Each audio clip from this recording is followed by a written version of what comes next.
And we're live. Are we live now? I think so. That's what the red light says. So, can you hear me now?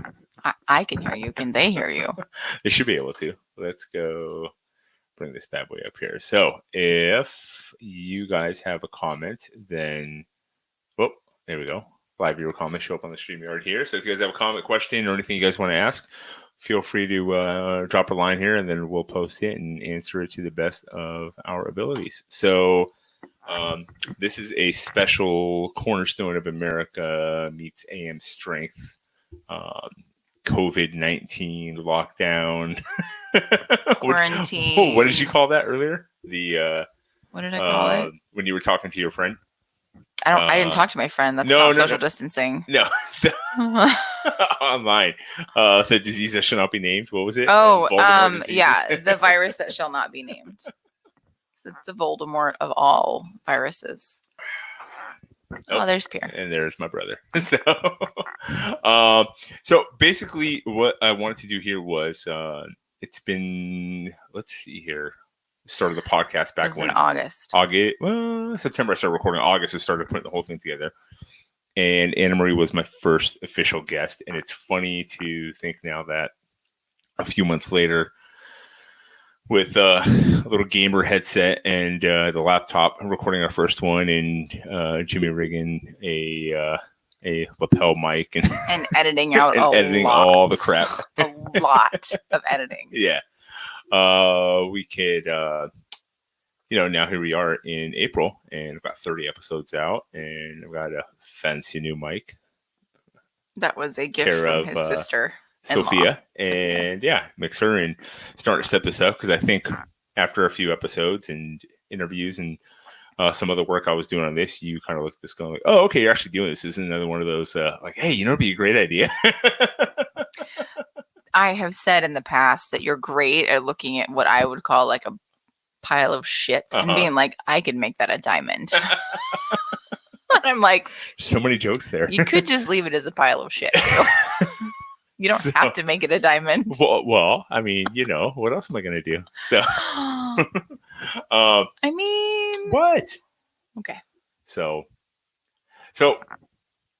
I've gotten a chance to talk to a lot of really interesting people, both from like the strength community and the military, and a couple random areas, and having a blast. And I thought it'd be kind of fun for us to kind of come back and do one of these, especially with with what's going on around the country, and so many people having to make these adjustments with their lives. And and before we go any further, by no means are we claiming to be any kind of experts or we're doing anything perfect, because trust me, we're not. Today was a banner day of perfection. Let me just say, it was my most perfect day. Not true. It was a terrible, terrible school day.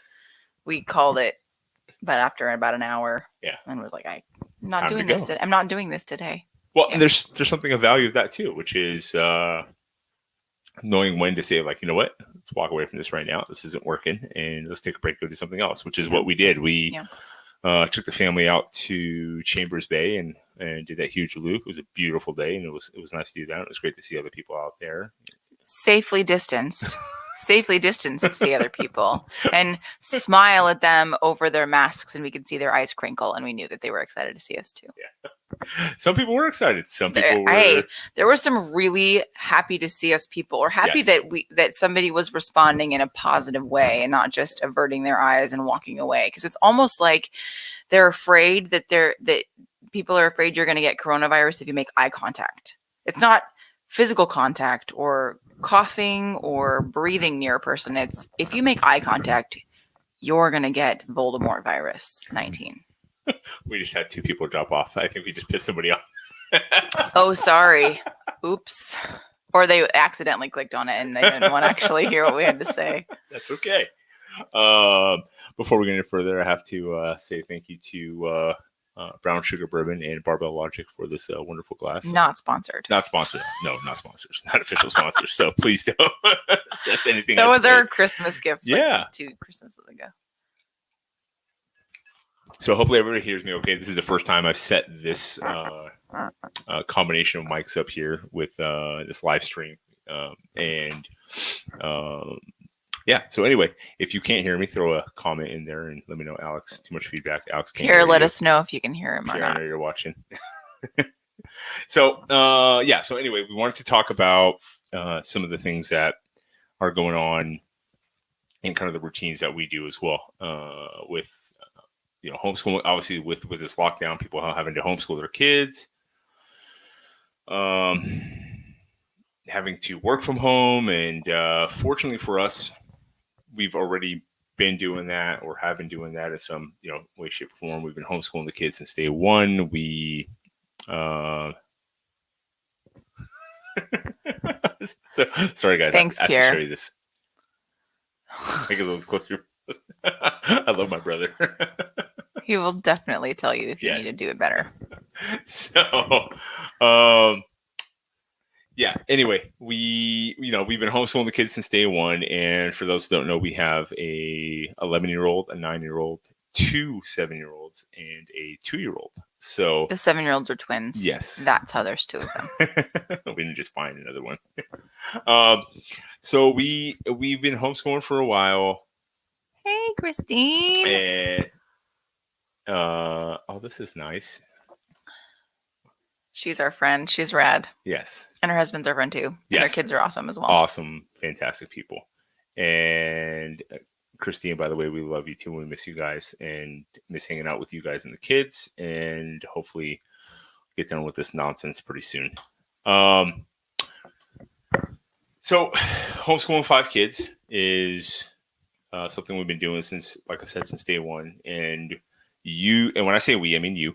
And so, and there's a routine to the whole thing, and Anna Marie does a fantastic job of putting a routine together with the kids, and they know what they're doing. And when I say that, I mean at this point now, the kids get up, they start their math, and they know what they're supposed to do. They get on their math work. It's assigned. There's a curriculum. The whole thing is going. After math's done, get breakfast going, morning prayers, and then they get downstairs, check the math work, and then start transitioning on into the next subjects that are going on as well. So I think that's one of the things that's really important that hopefully a lot of people have already started to do, which is obviously is putting a curriculum together, not just curriculum, but a routine. Yeah, because we don't put the curriculum together. We purchase a curriculum every year from the same company that we've used. This is our 3rd school year that we've used it. Before, because we first started homeschooling when we lived in California, and a friend of mine who was actually my first strength coach had a co-op with her mom and a couple of her sisters. She's also from a really big family. And so our oldest would go to school 1 day a week, and then they would have all the subjects, all the language arts, all the humanities subjects assigned for the week. And then I was in charge of math and science, which is my strong suit. So that was easy to do. And in kindergarten and 1st grade, it's not difficult. But moving up here, I had to find a full curriculum because I was too stressed out about holes in education and freaking out about something, or so I asked around a little bit, did a little research, went to a homeschool convention, which was an experience unto itself. And what actually helped me find the curriculum that we use was somebody saying they didn't like the curriculum because it had too much reading to the kids, too much reading aloud, not enough paperwork. And for me, I love reading aloud to the kids. We've read all the Chronicles of Narnia. We've read all the Harry Potters. Now my kids have read it multiple times through. The Borrowers. There's a bunch of great series that we have read together. And so I was really interested in it, and I tried their little sample and saw that it was a day-by-day curriculum, that it's 5 days. You can do a 4-day or a 5-day, and I chose a 5-day, meaning I would spend less time. We would spend less time each day doing school work. And we would have more time in the day to do other things. So, and in the beginning, the first couple of years, the twins were in preschool, so we usually only had 4 days of schoolwork. So we've stuck with them, and they have a day-to-day curriculum that's 36 weeks long that we can break up in the year however we choose. It's a classics-based curriculum, a lot of reading of the classics, a lot of logic, a lot of reason, which is really nice because not a lot of critical thinking or reason is taught in school anymore. And even if my kids disagree with me, I want them to be able to explain or reason through it, or logically argue with me about it. So, and they love to argue. And they love, well, they're our kids. So they are related to us. Yeah, there's that. The one thing I love, well, there's lots of things I love about it, but one of the things I really love about it is I'm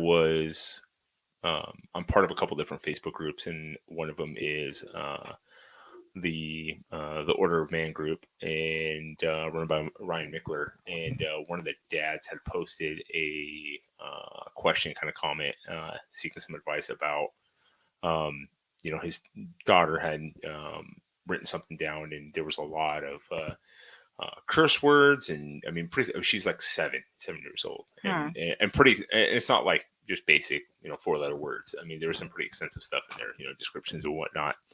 And he was curious as to where she got it from and how he should approach it and whatnot. And obviously that one got a couple hundred comments on it. And one of the things I mentioned was, if she goes to public school, we homeschool. And this wasn't a knock on the school itself or anything like that. I said just a byproduct of being around 100, 200, 300 other kids at any given time during the day, whether it's recess, walking to and from class or whatnot. You're bound to be exposed to some stuff that's out of your control. And I said, she probably picked it up there. And in my opinion, is the best thing to do is to talk to her about it and explain. She doesn't like, hey, these are what these words mean. This is what this is. This is why we don't say them and whatnot. And just kind of approach it logically, from that aspect of it.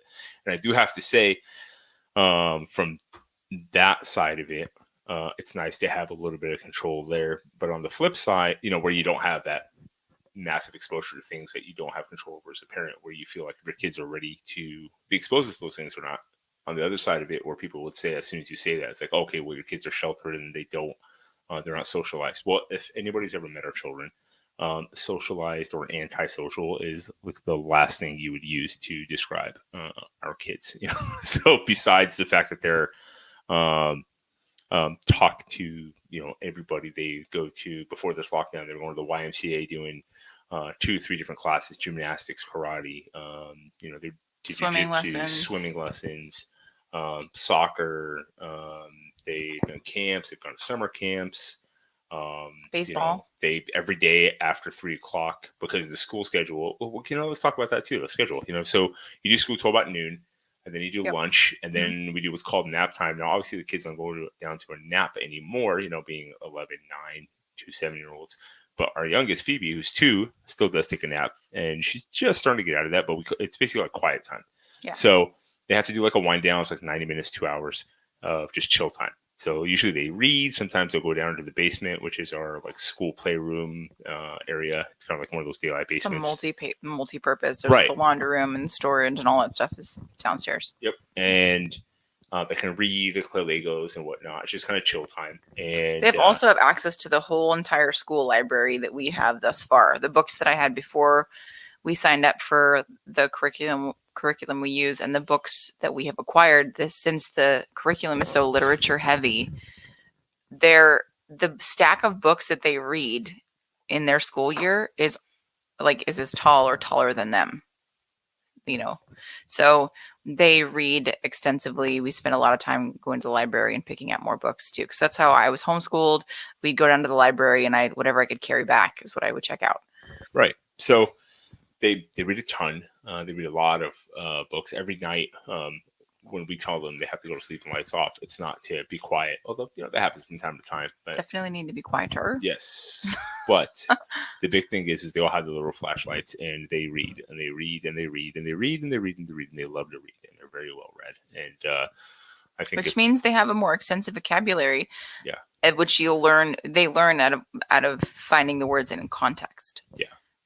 Which is, I found reading all the books that I read, that's how I learned what words meant. I could have read the dictionary. I did. And encyclopedias. I did. But I got more of an understanding of how words were supposed to be used based on reading. So I do want to say too, is the reason we homeschool is not because we're afraid of public school. No. It's not because we want to shelter our kids and keep them from the world. That's not the case. We homeschool our kids. Well, so this was something my mom told me. I homeschool my kids because I like my children, and I thought, okay, cool, she likes us. There were a lot of us, but it wasn't until I was at a story hour with my kids like 2 or 3 years ago, and I was talking to a grandmother who was there with her grandkids, and she was saying something about 80% of the time you'll spend with your children is between the ages of 0 and 18. And the thought of missing out on that time with my kids was stressful to me. It was just like, I thought, oh man, that's awful. The idea that for such a huge amount of the day, I don't get to see my kids, just like makes me sad. And maybe that's selfish, but they're my kids. And I feel like the other side of that too is when they figure something out or they accomplish something, you're a part of that. You're a part of their like light bulb moment. You're a part of all of it. Their tantrums, their failings, or their not failings, but mistakes that they have to learn from. You're a part of all of that, and you also, it's hard to not blend those lines of parent and teacher, but it's pretty cool to see your kids' eyes light up when they figure something out, when they start to read, or when they have a poem memorized, or when, I just think it's pretty cool. Yeah, I think the one thing I really love about it too is the fact that they have they have this like really interesting way of like deducing problems, and they don't really like sugarcoat like their questions too. You know what I mean? They're pretty matter of fact about a lot of things, and I think a lot of it has to do with the fact that they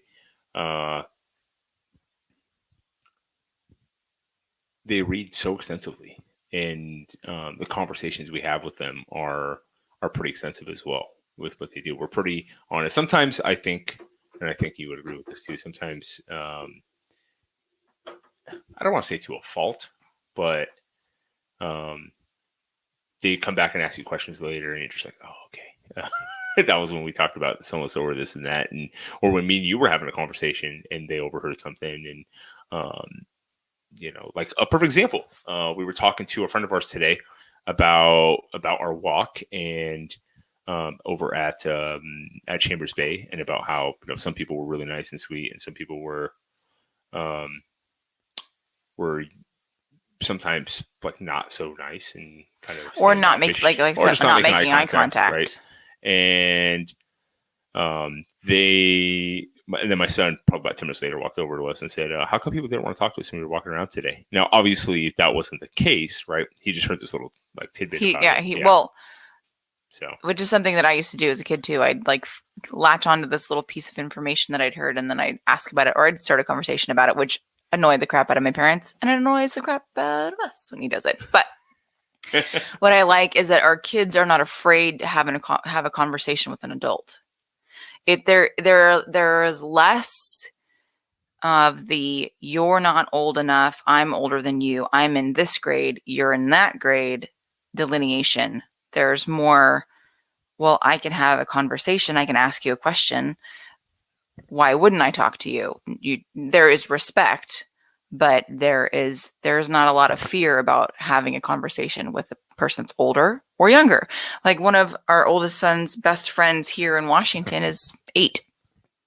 And I remember as a kid that age really, really matters. Like that person's younger than me by a year. That's a long time when you're 9. But he is just He's an only child, his friend, and he comes to hang out with us and all the kids, and Elias likes to hang out with him. Exactly. So, like I said, the big part of like homeschooling works for us is obviously number one, the control of the schedule a little bit more. They're not, for some people, that going to school till 3-4 o'clock works well for them, especially with their work schedule. But for us, where you work from home, and that gets to the other part of it, which is, you're a strength coach, you were a starting strength coach, you're an online coach for Barbell Logic. We have a home gym here in our garage, a garage gym, fully set up garage gym, 3 racks, like the whole nine. We set up. We have clients that come to the house, although not so much right now with everything that's going on. But I run classes, but not right now. Yeah. And where was I going? Schedule. Yes. Schedule. Shiny object. Sorry. Having a schedule, it kind of helps us out a lot more with kind of condensing everything, because with a public school schedule, the kids are there till 3-4 o'clock, and at times, especially with days that are rough, like today, you think about going, would it be easier just to kind of go drop them off and that's it? But it's not that simple. It wouldn't just be easier, especially for us. We've talked about it. We thought about it. It's not like we're not open to the idea of sending them to school, but it just becomes more problematic. I think it'd be harder for us. Right. And even if they did go to a public school, kids would get dropped off, but you've got an 11, a 9, 2 7-year-olds, so they'd be in different schools probably at this point. Yeah. Different times. Still home, so it's not like you get rid of 4 kids and you still got the youngest one at home too. And we're not going to take the kids to public school and then go drop off our 2-year-old at a daycare, and then we're working from home. So it doesn't really work out for us. So for us, this homeschool routine really works well, and especially for myself, where up until January, I was working. I had a corporate gig, and then after getting laid off from there, I'm now working from home and just the schedule works out a lot better with what we're doing here. And I think what's really interesting is the fact that, well, I think I'm kind of rumbling a little bit here. You are rambling a little bit. Yeah. What should we move on to? Let's get to... We like homeschooling. Homeschooling works for us. I do want to say one thing. We homeschool. That doesn't mean that it's easy, and that doesn't mean that people that homeschool aren't doing it right. It's just what we've chosen to do for our family. 1 and 2, being a teacher in a public school is way, way, way harder, because you have a class full of 37-year-olds as opposed to I have 2 7-year-olds. So anyway, moving on. I guess I would get to this next one here, which is for you with having homeschooling. Anyway, moving on. Well, okay, so this is the first time we stream live, right, on one of these. And what's interesting is, especially for us here, is we have... I don't even know who these people are. Who are these people?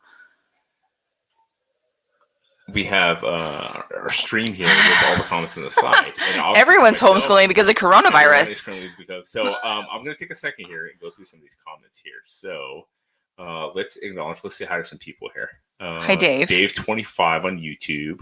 Dave first wanted to know what kind of mic Anna Marie has. And what kind of mic is this? I don't know what kind of mic it is. And it was a gift. It was a gift. It was a gift mic. So there you go, Dave.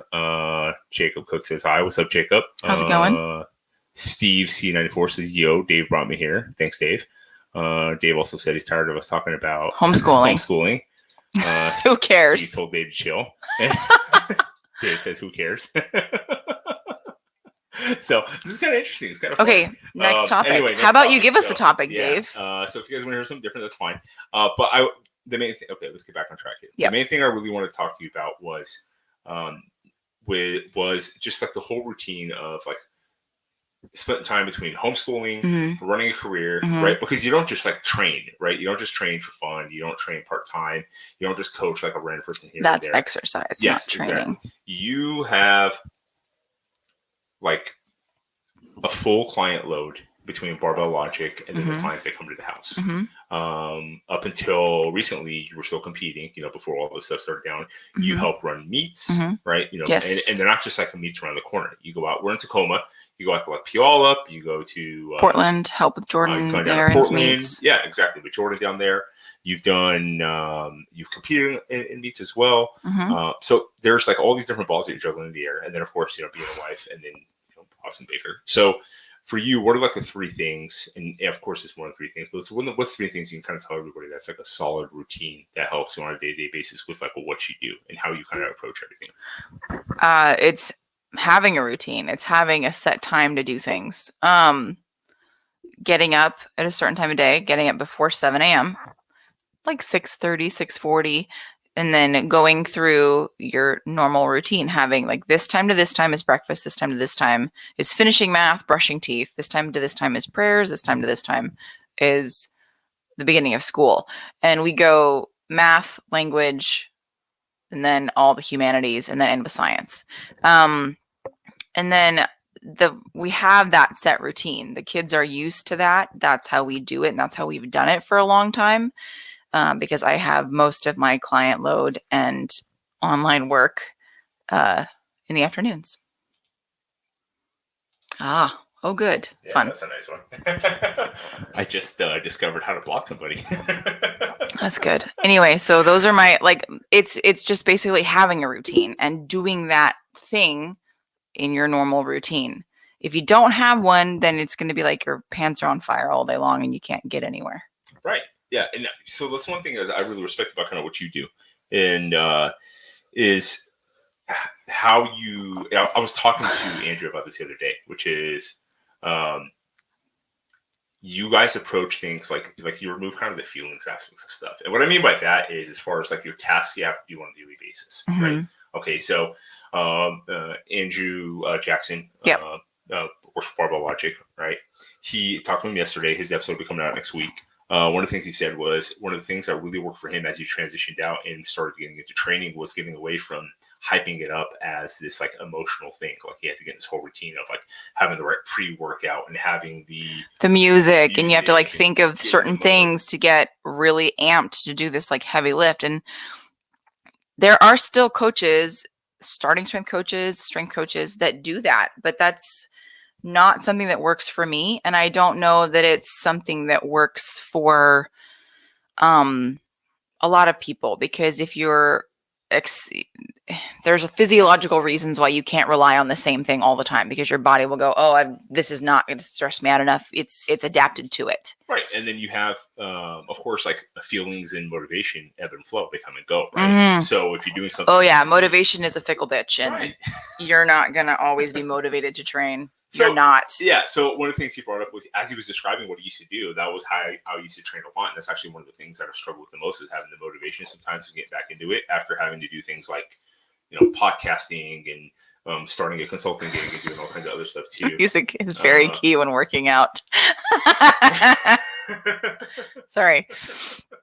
So anyway, you were saying we'll get to that, Pierre. Yeah, we'll get to some of the comments in a minute here. So one of the things was really interesting is the concept of like motivation and feelings, right? So Andrew talked about, as he was describing it to me, I was sitting there going, dude, I'm exhausted just listening to you like explain that process, right? And then he really brought up the fact that, sorry, there we go. Wow. Okay. Yeah, weird. Who is that? Anyway, moving on. I think I might not broadcast to YouTube anymore for a little while. There's some random ass. Oh yeah, YouTube has a bunch of like keyboard warriors and trolls on it. It's hilarious. I'll screenshot some of you guys some of these comments later. They're pretty bad. Yeah. And there we go. Oh my gosh. So anyway, moving on, talking about the motivation and the feelings involved to get training. Yeah, so what we talked about was like, if you do, as you get older, when you're single, if you have like, you're not married yet, you don't have like your full blown career yet, you can kind of do that, especially if you're just going to school, going to college, and you're playing a sport. Okay, when you're in your 30s, your 40s, your 50s, and so on, and you have a career, and you have a spouse, you have children, and other parts of your life, then what you get to is you can't do that on a daily basis. Like, you have to look at it as a task. You have to look at it as it's a something I have to do. Like getting up, like taking a shower. It's a habit. Yeah, exactly. It becomes an established habit. And that's something that I have, I've talked about a little bit on my Instagram while I was pregnant with our youngest, I trained all the way through. I trained until I trained on her due date, and she was born 3 days later. I trained heavy bench the day she was due, and I did heavy deadlifts and squats 2 days before that.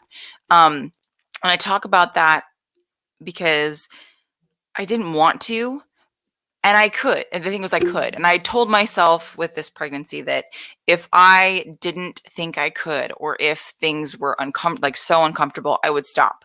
But I just kept being able to do it. And now that's not for everybody, but that's how it worked for me, because I had 4 solid years of training under my belt at that point in time. Strength training, heavy strength training, not always fun. And I had made it a habit, made it just like brushing my teeth, combing my hair, eating breakfast, taking a shower. It's something that I do any day that it's scheduled to be done.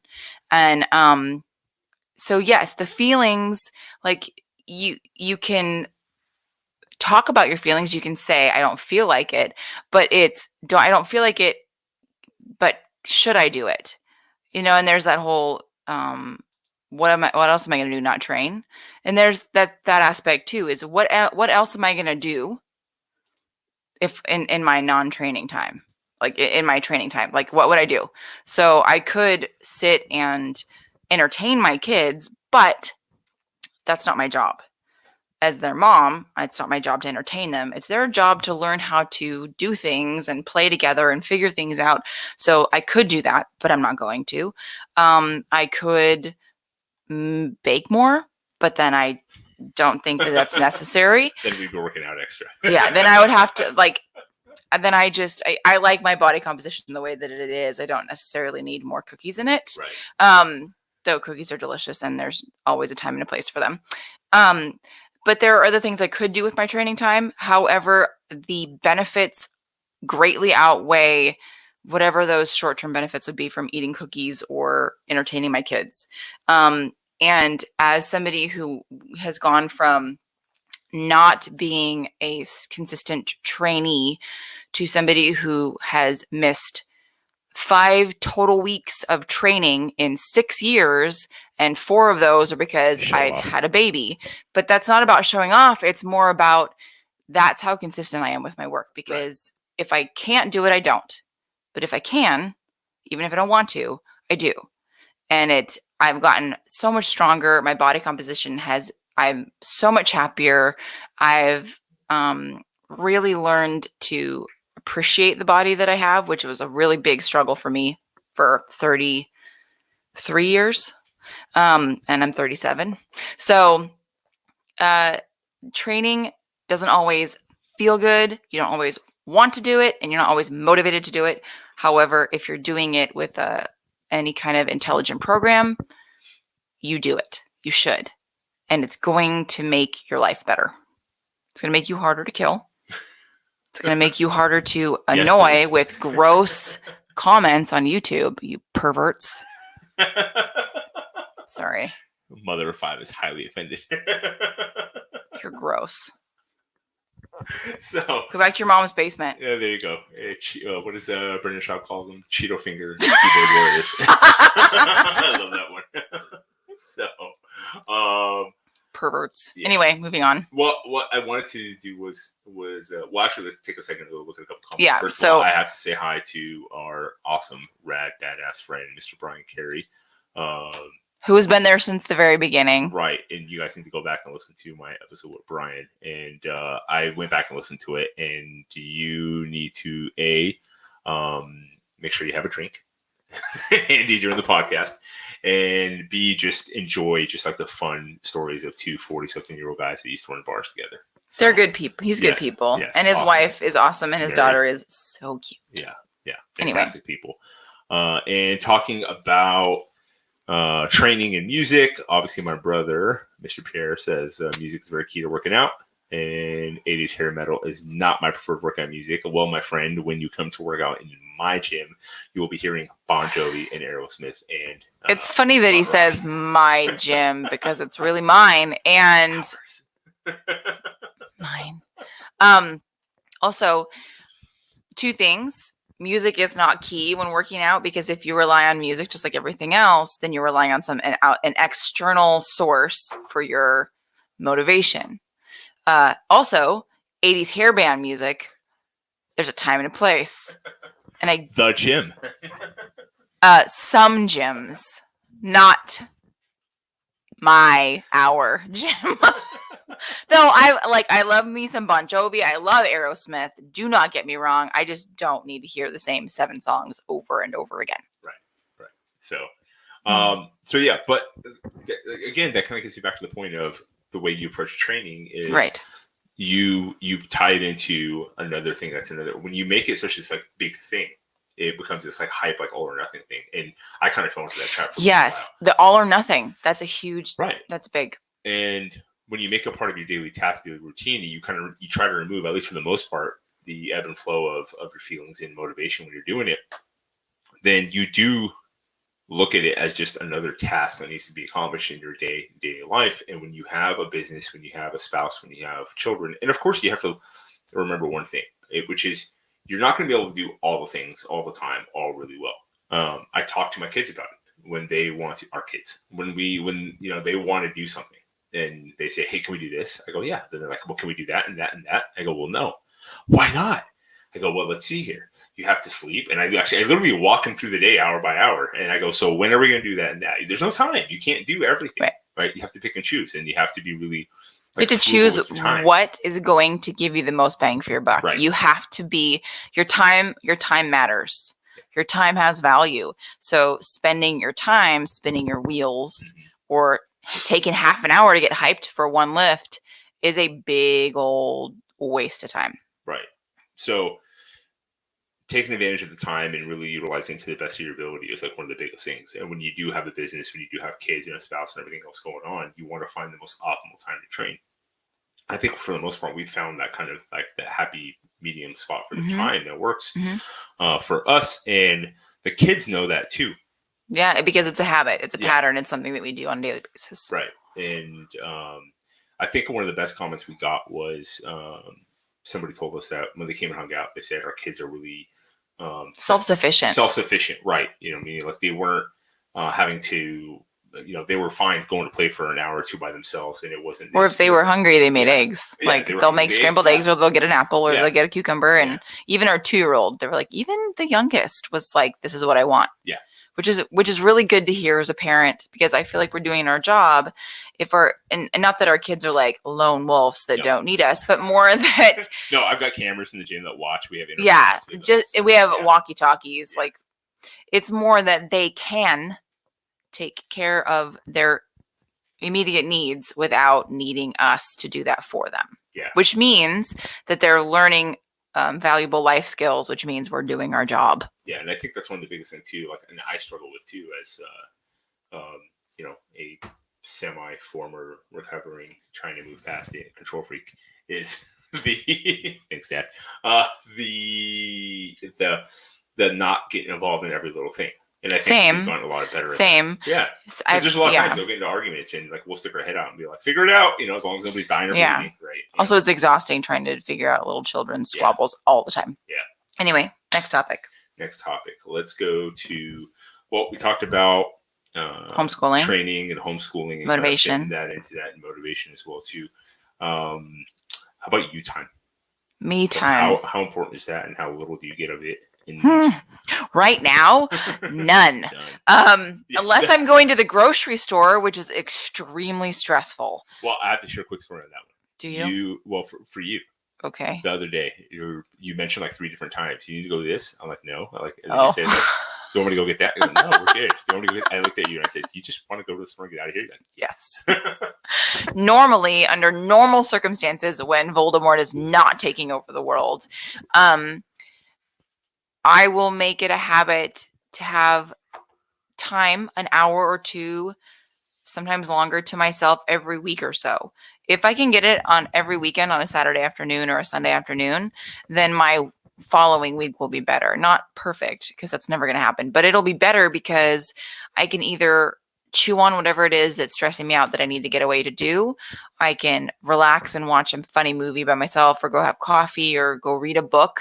And I've done that. I'll go to a restaurant, I'll sit in the booth, I'll order a salad and sweet potato fries because balance, and I will read a book. And they'll keep asking me, "You want more of this?" And I'm like, "Nope." And I will just do that. And that is one of the ways. It's my self-care, it's my me time, it's how I decompress. So that's important. But training is probably my number one me time. That is something that I do. Yes, it benefits my kids, it benefits my husband, it benefits my life, but I do it for myself, for like my mental, spiritual, and physical well-being. That's huge. Yeah. And I think, well, I mean, even up until recently, you had planned and, to take a trip solo to California. Yeah, I was going to go visit my sisters and friends, and I didn't think it was responsible to do, even though plane tickets are hecka cheap right now, which is great. I mean, I have the credit. It's Southwest. It's amazing. But I didn't think it was responsible to go visit my parents, who are not 65, but also not the super healthiest, my young, nieces, and my pregnant friends, if I wasn't sure about carrying it, being an asymptomatic carrier of Voldemort. So though we are pretty well quarantined because our lives are very homebound, homeschool, we work from home. The things that we were doing outside of the home were the Y and church, and like sports. Those things aren't happening right now. So we're at home. Our bubble is very small, so we're very low contaminant. I just didn't think it was very responsible of me to go and expose people that I loved to maybe being sick. That's true. And even if you did go down there, California is more on a shutdown right now than Washington. Yeah. Even, and it's like there'd be like nowhere to go. I was worried that I would be forced to like walk away from people's houses because they're like, "Oh, you're from Washington, the epicenter of Voldemort in the United States, then you don't get to be in here." And I was like, I just don't think I can handle that rejection. Right. So it's better just to stay here. So that was going to be me time, but I'll get that me time later. Exactly. It's it'll still happen. But I think that's really important to have that, even whether it's a daily. I think the other part of that, on the flip side of that, is the ability to be able to, like, as a couple, and this kind of gets to a question my brother asked me, and Pierre, I know you're listening, so I'm going to throw this one out there. What did he ask? Asked us. So okay. My brother came up and visited for a few days recently, and we were talking, and we were just hanging out after the kids went to bed, and we were chatting, and we just were talking about life and decisions, and we were having a conversation about marriage, and how marriage is, we've been together 17 years almost in August, 17 years together, and we were babies when we met. Yeah, itty bitty. But we talked about how it's hard work, just like anything else. Like, you want to do your life and get better at. Yes. Like, both marriage is hard work. Relationships hard work.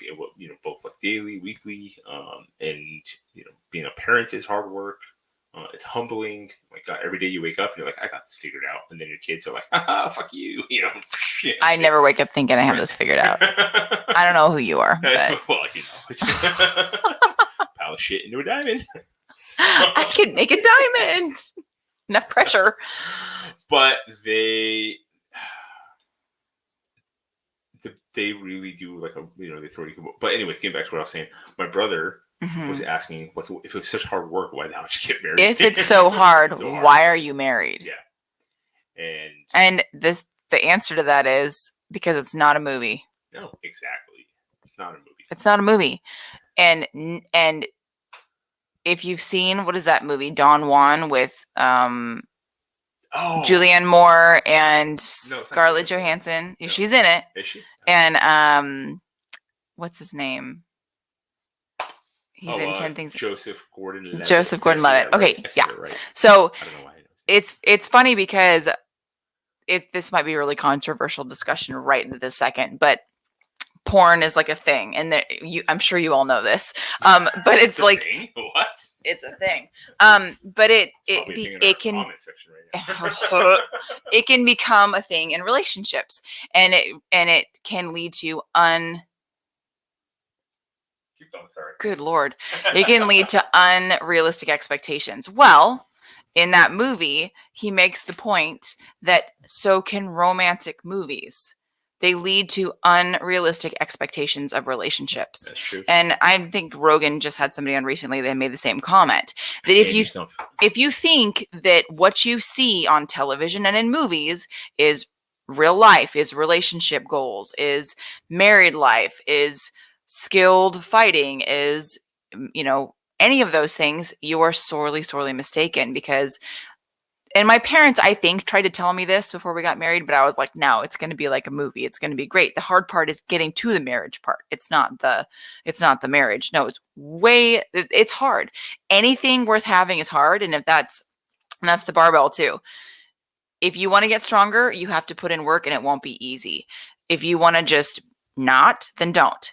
But the same thing goes for marriage. The same thing goes for any relationship with your siblings, with your children, with your parents, with your friends, with your community, with your fellow parishioners in a church, with your neighborhood people. It takes effort. It takes intention, forgiveness, and patience, and thank you. And ability to listen and put aside your ego. That doesn't mean we do all those things all the time, but that's what it requires. And if you're not willing to do those things, then you're not really willing to have a relationship. Well, I think the biggest one is the ability to be brutally honest with each other. I think one thing we do, it's rough. Because nobody wants that. No. And unless you're like a sadist, you're like, yes, tell me how I need to be better. I'm not perfect. Thanks for telling me. Tact is important, right? I'm 40. I'm still learning that. I think everybody needs to learn that. But being honest is a big one, right?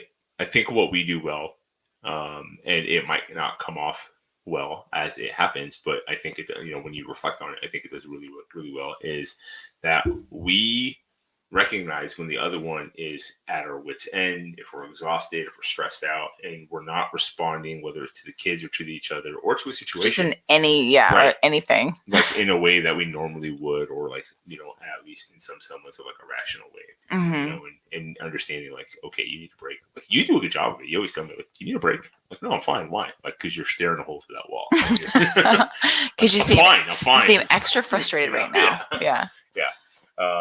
And I think that's really important, is that ability to be brutally honest, because it's, again, like a movie. It's not like, oh, thanks, sweetie. You know what I mean? It's really, sometimes you're like, fuck you, get away from me. And you're like, there's the door. Right. Take a walk. I'm going to lock it. When you're ready to be chill, we'll have a conversation. And then like the part that comes with maturity and understanding. And I think like age is that if you're the one who's going to be calm, and you're the one who's going to, reel the other one back in and calm them down, or like help just by kind of giving us some perspective, you have to understand that you're basically, depending on when you decide to have this conversation, is you're like walking into the storm. You're handling a live grenade. Yes, exactly. The pin's out. You got don't let go. And you got to know it. I'll blow up in your face. You have to stay calm. Yeah. And there'd be times where I would talk to you about something, and you would get frustrated with me, and you would say something back that had nothing to do with what we were talking about, and then we would just go down this rabbit hole of arguments. Yeah. And we would totally get lost on what the issue, or like the other way around. You would do the same thing. And I would sit there and go like, well, you do it. And you're like, that has nothing to do with what we're saying right now. We're talking about this. Talking about me. Yeah. Yes. Which you have to be able to be like, okay, this isn't about me right now. Yeah. Which is hard because we're selfish people, and we want to be like, it is about me at all times and in all places and in all things. Always about me. Well, it's not about you. This actually gets to, I think, one of the last questions I had that I had kind of penciled down after we did our first podcast, which was understanding and having the balance of, you're a mother of 5 children, you're a wife, you're a coach. Okay. So those 3 things alone. Okay. Let's not even touch on the other relationships you have in your life. Right. As a friend, in church, with other people, and like all the things, these all the other leadership things, roles you have. Right. Okay. Those 3 things alone take up massive time. They take up massive energy of yourself. They take up a massive amount of attention that's required of you to give to the other, to the other party, whether it's your clients, whether it's your kids, whether it's your husband. Okay. So, and I've talked about it with numerous coaches that, just like, if you look at it just from like a client list, right? The client that gets you at 6 a.m. is not the client that, is not the client that gets 6 a.m. Anna Marie is not the client that gets 8 p.m. Anna Marie, I'm always better in the evening because that's when I can focus on my clients. Right. But yes, you're right. Like the first person that sees you in the day gets a different person than the last person to see you in the day. Yes, absolutely. And because your energy just like ticks down with every contact that you have. Do you have something where you recognize that, okay, I'm kind of at my end of caring, giving, listening, all that stuff, and I need to detach and break. Or do you do something on a daily basis, or is that your training? That is one of the beauties of online coaching, is that sometimes you'll get a client who frustrates the piss out of you, not because they aren't awesome, but because they either question you and you're like, I've already answered this question, or you should know, which they don't. Or they fail a lift that they can get, or something happens and you're like, I thought I told you about this 8,000 times before. The beauty of online coaching is you can take a step back, you push your chair away, you get up, you like move, or you just like, and then you can type it out and you can edit it and you can make sure that you're being constructive and loving and kind in your response. And I share people like, oh my God, she said loving about her clients. Yeah, you have to love on your clients and you have to have human love for another human being because they're fellow humans. So you have to treat them with respect and care. And you're in a position of power in their eyes. So we need to be careful with that. So sometimes it's really frustrating. And sometimes I know that I'm not going to give constructive criticism in that moment. So I'll step back, and I've got 24 hours. So I'll save that one till I can respond in kind. And I'm sure that my coach feels the same way about me. Recently, she told me that I need to remember to put chalk on my hands for a deadlift. And I was like, I don't always forget. And she goes, how many times have you sent me videos where you have to get chalk in the middle of your set? I was like, okay. Sure, I get it. And I'm sure she's like flipping out. And then she's like, maybe you should put some chalk on your hands. Like, it's about knowing your limits and knowing when to step back. It's the same thing when it comes to gauging your response to a person or knowing when you need to take a break. Doesn't always happen with your spouse or your children. That's unfortunate. I wish that I could do the same thing with my kids and my husband, but they're right here. It's immediate. It's not the same. Yeah. And especially again, right now in this situation, it makes it hard just to get out and go to your normal getaways. I miss people. And for a while there, I was a total introvert where I was like, people, give or take, más o menos, not a big deal. But now I'm like, friends, human contact. Can I have a hug?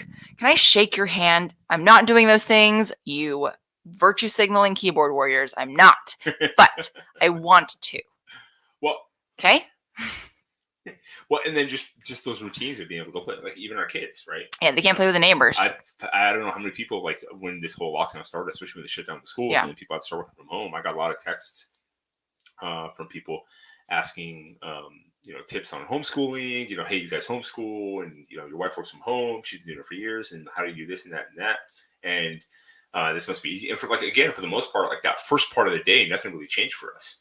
For us, with this whole thing, with this lockdown, is what's really affected like our kids has been that, okay, so perfect example, we have like get into that part where they get to go out and play in the socializing aspect of it. We're in a neighborhood where there's a lot of kids and they go out. Like which we love. We love our neighborhood. It's been a blessing. Yeah, and they normally, again, after lunch and like the downtime, like the 2-3 o'clock hits, they go outside. Everybody gets home from school and they play. Go run out and play with everybody till like dinner time. So they're out there, and in the summer, till it gets dark, playing. They'll come in for dinner. They go back out and play. Yeah, and that's how I grew up. And they're on the block. We see them. We know where they are. We have walkie-talkies. Yeah. So, but they can't do that right now. And so they've been, being forced to kind of stay at home. So for them, it's the lack of like options of where to go. So like now it's like same for us though. Yeah, I'm like, I can't go get coffee. Yeah. Starbucks coffee is crap. Well, and I can't go get good coffee because that coffee shop is closed. Well, there you go. And when I got let go later on, we set up a routine where when I started, working more on my podcast and other things, where since I wouldn't be home in the morning to break up that routine you had with the kids, so I'd get up, help you kind of get going with the day, and then I would go to the coffee shop and take my laptop. And right, which you can't do right now. Yeah. And now I don't do that either. So it's been interesting and kind of like having to make these adjustments and doing on the fly. But I think the best thing to do is always to try to take like the worst of the situation, try to look right. like, there's a silver lining in everything. Get out of it. And the one thing that has me get out of it is that the kids have been forced to play more together. And our kids, we have one boy who's the oldest. He's a control freak. I don't know where he gets it. So we have 4 girls, and he's awesome. Like he's great with his He's not a control freak. Super like takes care of. He's a really good kid. He is, but they've been forced to spend more time together and play in the backyard and play more games, and it's forced them to kind of confront their own boundaries with each other, like how much to wrestle, how much to do with this one, how much they can't do. It's like being in a rock tumbler, right? It knocks all the rough edges off. That's what being homeschooled and in a big family does. It gets those rough edges off, and then you end up after time and grit. And you end up the beautiful polished stone that you are as an adult. Still figuring out at 40. So yeah, we're not there yet. Yeah. It's gonna take time. Do we dare stumble back into the comments? Sure. There's 9, I think like 8 of them are the same one from the whatever bot. Yep. Yep. Sure. So Cowpote podcast. No, gross. Block, kills, run, directed. That was all 9. That's super nasty. You know what? I wonder if they're the same person. It's the same person. I would have to say I think this is really like sad and pathetic that trolling has kind of it's a thing. You know what I mean? And like it's a perfected art. Yeah. Like it's really sad. Like if that's like first of all, if your highlight in life is like pissing somebody else off online, like that's really sad. It's sad. And I'm not insulting you in a like. If you wouldn't say it to my face, don't say it. Don't type it. Don't write it. Right. Keep it to yourself. Yeah. Andy Stump has like the best thing. You wouldn't say it to his face. Right. What? Yeah. You wouldn't say it to his face. What? Yeah. Don't say it. Andy Stump had the best comment. He said, him and Rogan were talking on the podcast, and they were talking about comments, and they were like delving into that shithole and that pile of comments, and especially somebody who's got like millions of followers. Right. We have like 5 people watching. Yeah. But thanks, holding it down. 5 people. But hey, you gotta start somewhere. Yeah. He said like the key is this is what he tells his kids: if you can't say it to somebody inside a closed elevator to their face, that's a good one. He said, then don't type it and post it. Yeah, because a closed elevator might stop and you might get stuck there with that person in a closed elevator. Right. I love that analogy. Dangerous. Yeah. That's a great analogy. Yeah, that's a great question. It's a great like framing. Right. Like if you wouldn't do it in an enclosed space with a tiger, don't do it. Tiger. We're not even going to go there. No, we're not even going to give time to that.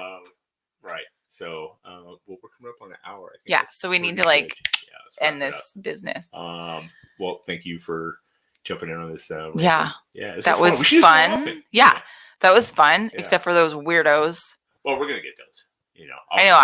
I with you. I mean, let's see here. I've done 6 or 7 like live broadcasts and no one's ever asked you for a live sex demonstration, have they? Asked me or Paul Horn. Did we get a recommendation of like please don't. For live sex? Stop, please. I don't know. So it's you. You bring out the trolls. Oh. Should I be flattered or disgusted or hide myself in a paper bag because y'all are gross, perverted weirdos? No. Gross. Do you have anything else you want to add before we wrap this up? As far as thanks for listening. Thanks for hanging out. There's 7 people now. Don't forget, this gets posted. I think it's viewed again. I know. YouTube and all that stuff. So, there's Brian. Brian's back. Yeah. All right. Hold on 1 second here. He said thank you. What's up, Brian? Oh man, we miss you, buddy. Yeah. Gross. Your brothers. Hey, it wasn't. I didn't. No, it was the gross perverts on YouTube. It wasn't me. Hey, you know what? Ew. Shout out to Pierre. Pierre was on hanging in. he He was sitting there reporting all the turds on YouTube. So. Thank you. I appreciate you. Yeah. I think the biggest thing I wanted to add to this is get out of your comfort zone. Take this whole opportunity of like a lockdown, and people talk about this all the time, but like take one of the negatives and turn it into something positive. Mm-hmm. You're home. You have time. You're working from home, whether you're working from home or not, or if you got laid off. Okay, take this opportunity. And it is stressful. We are not. Thanks, Brian. We are not saying that this is not stressful. We're not saying that it's easy. We're not saying that it's even easy for us. We're just saying that it is closer to our normal routine.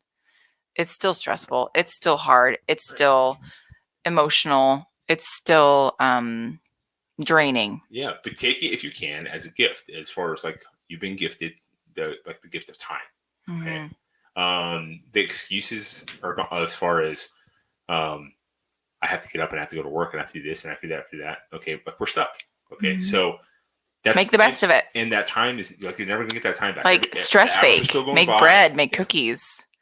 But pick up a new trade. Spend your time, read a book. Yeah, pick up a new trade, learn something. Okay. YouTube, not comments, but YouTube, don't comment on YouTube, yeah, or Google. Yeah. Google it.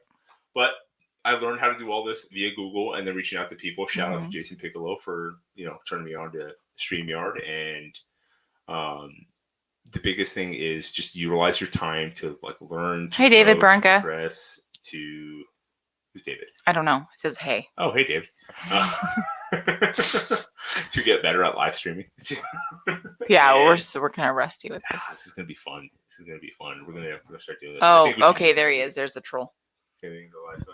Oh, never mind. Not hi to you, Grossy. The troll. Okay, you're gross. Cool. Yeah, that's a sad person. No judgment. All right. Total judgment. Anyway, we bid you adieu. Yeah. And you guys have a wonderful rest of your evening. Yeah. Guys take care. And last one. Learning languages in this. Yes. Brian, that's a fantastic And idea. Rosetta Stone has some great sales, actually. Any business that is not taking advantage of the time people are sitting home staring at their phones and impulse buying is not doing their job. But Rosetta Stone has some really killer deals, and they are a great system to learn languages with. Also not sponsored, but they're good. Yeah. So yeah, learn language. All right, you guys enjoy the rest of your night. And if you have any questions or any random stuff you want to see Anna Marie and I stumble through and laugh over and have some fun, I think clean. Keep it clean, perverts. Maybe. No, keep it clean. All right, you guys take care. You have a good night. See ya.